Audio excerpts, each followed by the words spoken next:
My name is Michael Clark. I'm current president of the Conference of Consulting Actuaries. I'm managing director and consulting actuary at a firm called River Mercantile, based out of Denver, Colorado. And I'm joined today by Tonya Manning, who's a CCA member as well, and along with a lot of other accolades that I'll let Tonya introduce herself here for a couple of minutes so that you can become familiar with her background, and then we'll go from there. Tonya. First of all, I'm very skilled at hitting the unmute button.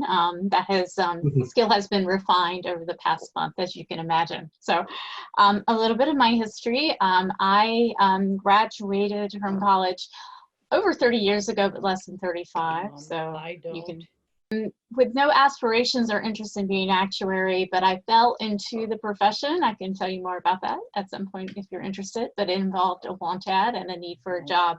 And have had a wonderful career as an actuary. I love actuaries and I love being an actuary. I started out with Book and Company, that became Aon, and worked my way up to be chief actuary there.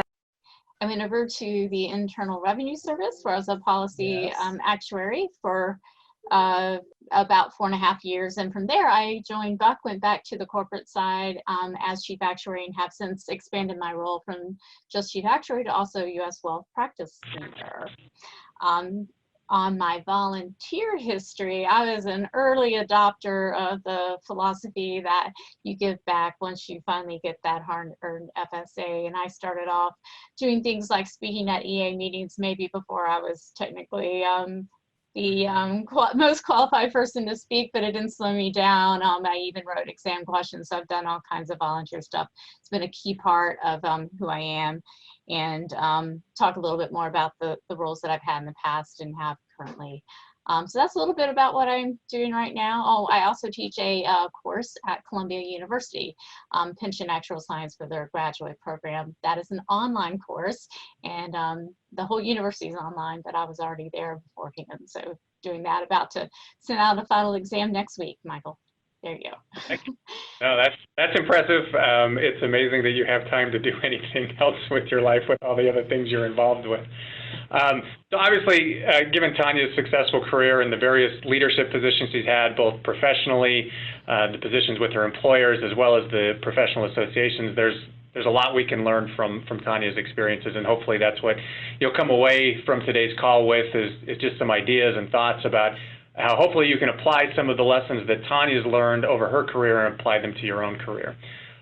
So with that, Tonya, everyone has their professional triumphs, things that they can look back on that they're very proud of. And I think that's true regardless of where somebody's at in their career.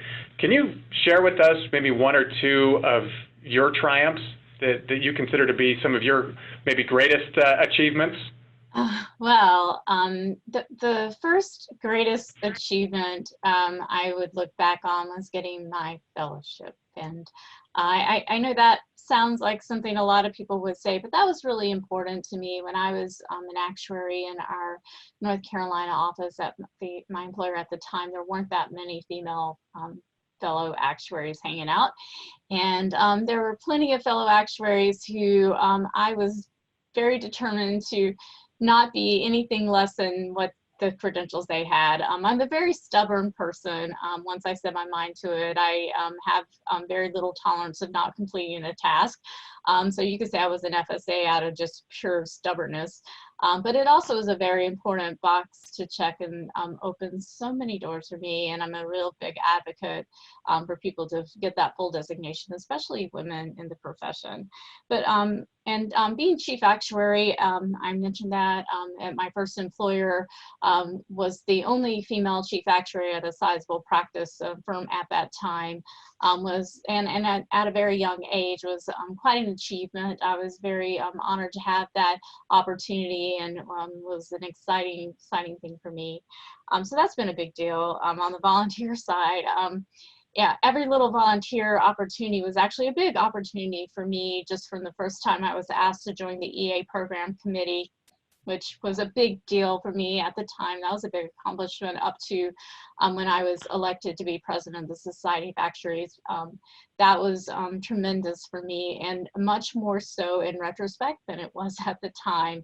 And the same thing with the International Actuarial Association. Being elected to be president of that association has been just almost life-changing, as far as learning so much about how a very different type of nonprofit actuarial association is being run and what they're focusing on, and all the diversity of thoughts and perspectives and just diversity period there is. And layered into that, similar with the Aon role, being the 4th female SOA president and the 3rd IAA female president was quite an honor. Those statistics are becoming less significant, I'm hoping, in the future. So hopefully I won't be able to feel too unique with that. But all of those were like very significant accomplishments, and many little things in between.